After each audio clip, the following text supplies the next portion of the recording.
what is up? In Super Test today we have the Chinese new Chinese heavy tanks with the rockets. Today we're going to cover a little bit about the Chinese tanks with the rocket boosters and also some bonus content, a little bit about the 111 version 6, some new skins here for the S1 and the Renegade. But first, let's go straight into the Chinese heavy tanks that are going into Super Test. These are going to be Tech 3 tanks that are branching out from the Chinese line. Normally the Chinese line goes on the medium tank line. It goes straight to the medium tanks, the light tanks, and then here the medium tanks, and then from the Type 58 medium tank in Tier 6 it will branch out to a new heavy tank line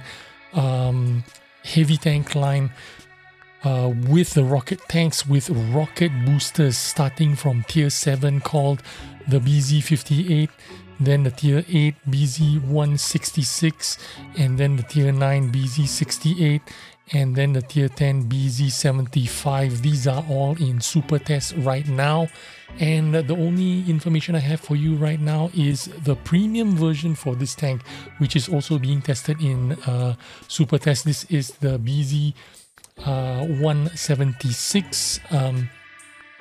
This has rocket boosters going for it. That gives it that, you've seen the mechanic, you've seen the video, gives it a little boost. Basically, as soon as you spawn in, after 5 seconds, you have rocket boosters to use, basically doubling your speed and doubling your power to weight ratio, giving you an instant boost that lasts for 10 seconds or 14 seconds. In this case, in the video, if you saw, the boosters on the premium tank lasted for 14 seconds, which gives you a basically from 30 kilometers it can go up to 39 kilometers an hour going forward, from 600 horsepower to 1200 horsepower, and 10.5 power to weight ratio to 21 power to weight ratio. Very fast pickup just for that 10 to 14 seconds, and then it needs another 5-second cooldown and before you can use it again. But basically the boosters, you can use it for 4 times in each game. More information on the tanks later in the future, because we're going to be covering the Tech 3 tanks, which are going to be the same as the premium version as well.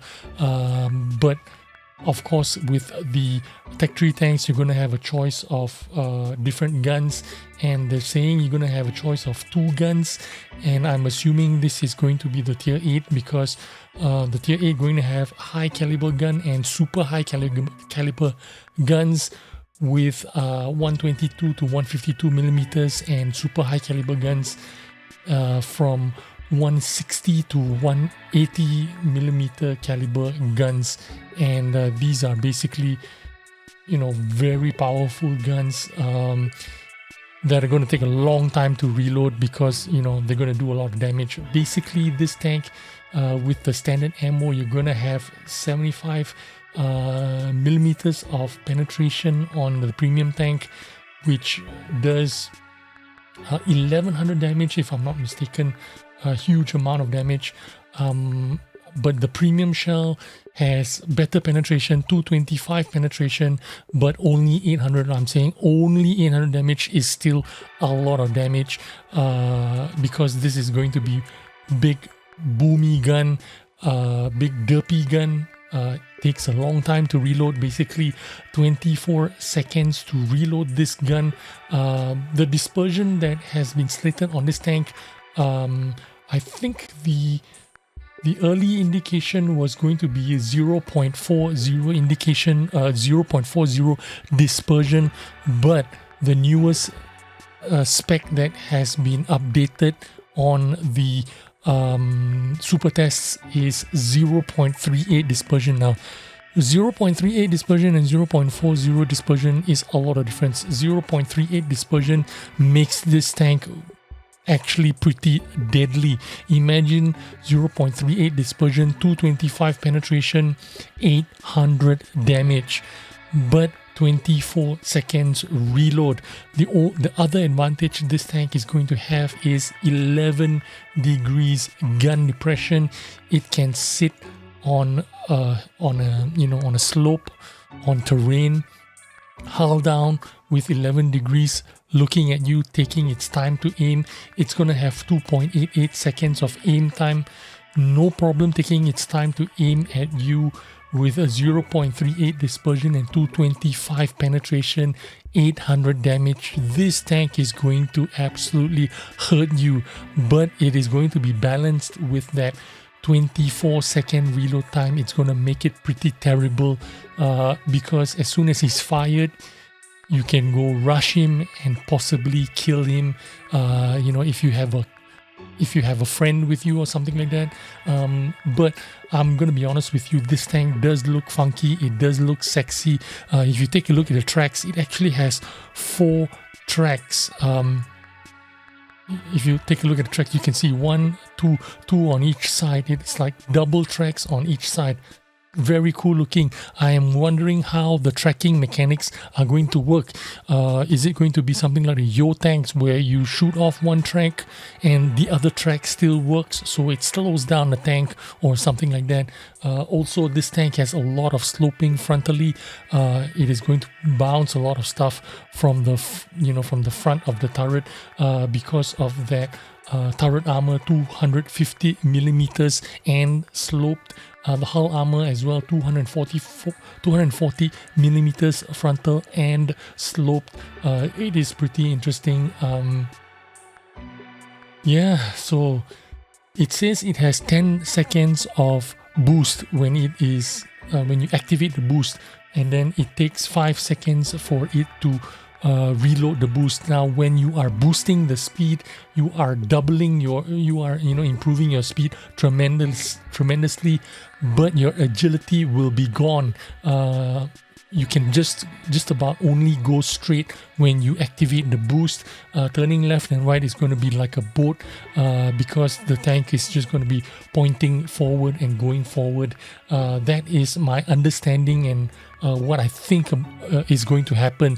I don't think it's going to be very agile when you have the boosters activated, and that is my initial thoughts about this tank at the moment. But we will see as days go by. More information is going to come out about this tank, and then we can revisit it again and see what's going to happen. But I'm not going to lie to you, it looks like a sexy tank, very good looking. But we'll see how it's going to perform. The 24-second reload time is not going to be working in its favor. And I'm also interested to see what the double track mechanics are going to work like. Are you just going to shoot off one track and then you need to shoot the other track off to completely disable it? I don't know what's going to happen about the track situation, but we'll find out. Let's move on to the next piece of news, and which is some new images have come out on the WZ Model 6, a WZ-111 Model 6 Tier 8 premium tank, the tank with the WZ-111 hull and the TN51 turret, Czechoslovakian turret. Pretty funky looking. Got no stats to update you about this tank at the moment. As far as I'm concerned, it is the status quo. It has remained the same. There's not been any changes about it so far. So let's move on to the next bit of news, which is the G.I. Joe skins. Remember, it was on the TS5 and the not the T44, but the T-54 Soviet medium tank a couple of years ago. Now they have expanded it to the STRV S1 Premium Tier 8 Swedish tank. Very cool looking. I like how plasticky it looks. They did a really good job on the model. Although I don't own this tank and I don't like playing tank destroyers, but for those of you who do play the STRV S1 like a side hustle or whatever, yeah, it'll be a good change for you to have some kind of different kind of visual. Pretty cool looking. It is done very nicely. It does really look like a plastic G.I. Joe toy. Really good job. And the next tank is the Renegade. Now this is a tank that I have, and I'm looking forward to getting the skin for this tank. This is of course the bad guy, quote unquote bad guy skin, the Cobra skin on the Renegade, which is making it all black, and then some plasticky bits that are in red color. The road wheels are red, the back grille is red, the gun is red, the machine gun port or the commander's hatch on top is red. Very cool looking, very well done. I must say this is a very good looking skin, and it is very desirable. I do want this skin for myself, and to have it in my collection for whenever I get the chance to play the Renegade again, possibly in front lines or something like that. But that's all the news I have for you today. Hope you found it interesting. If you did, remember to give this video a like, and I will see you on the next one. Bye bye.